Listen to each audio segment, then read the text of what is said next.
wanazopewa wananchi. Nini kinachowafikia wananchi? Hicho ndicho tatizo kubwa. Huku tuko vizuri. Mimi tarehe 7 nilimpigia mamangu simu, alikuwa anatoka Australia anakuja huku. Nikamwambia mama, usije. Kwa nini nilimpigia simu? Kwa sababu ya taharuki ile. Sasa tukiweza kuzikontrol social media, sisi tutakuwa salama. Niseme hayo machache. Naomba niwaambie, sisi jeshi la polisi tunafanya doria ya kuwatafuta watu wote wanaojihusisha na matukio ya kihalifu. Tunafanya doria kwa lengo la kuzuia uhalifu. Tunafanya doria kwenye nchi kavu. Tunafanya doria kwenye maji. Tunafanya doria barabarani.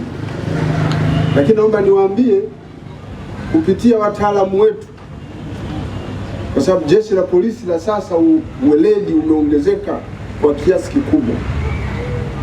Tunao wataalamu wetu ambao wanafanya doria za kwenye mitandao. Sisi tunafanya doria mitandaoni, na kwenye kufanya doria hizo mitandaoni wapo watu ambao huwa tunawakamata kutokana na uhalifu wanaoutenda kwenye mitandao ya kijamii. Wapo ambao tunawakamata kwa makosa mbalimbali, mpaka makosa ya wizi. Wako ambao wameshikwa, wako ambao wamefikishwa mahakamani.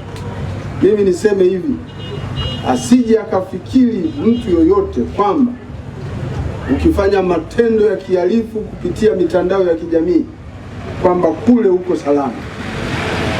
Sheria iko wazi, inatueleza, inatupa utaratibu namna ya kuwashughulikia na kuwachukulia hatua wale wanaofanya uhalifu kwenye mitandao. Tunajua dunia sasa hivi imebadilika, inakwenda kidigitali zaidi. Kuna uhalifu mwingine ambao unafanyika huko. Sisi jeshi la polisi tunafanya doria na tunachukua hatua. Labda wito kwenu ni kwamba msijihusishe na uhalifu wa kwenye mitandao. Msijihusishe kabisa. Jeshi la polisi liko makini kuhakikisha kwamba huko doria zinafanyika pia. Unaweza ukajikuta unaingia kwenye matata kwa sababu ya matumizi mabaya ya mitandao ya kijamii. Hapa tumekusanyika kwa sababu amani iliyopo. Kwa wale mnakumbuka issue ya mwaka jana, muda kama huu tuweze kukaa tukakusanyika hapa kwa kwamba tudumishe amani ili taifa letu liende kusonga mbele. Bila amani hata wafanyabiashara hawezi kufanya shughuli zao za biashara. Bila amani hakuna mtu anaweza kwenda kanisani au msikitini kusali. Hata vijana wa bodaboda, maafisa usafirishaji watapata chochote kupitia shughuli zao kwa sababu ya amani iliyopo.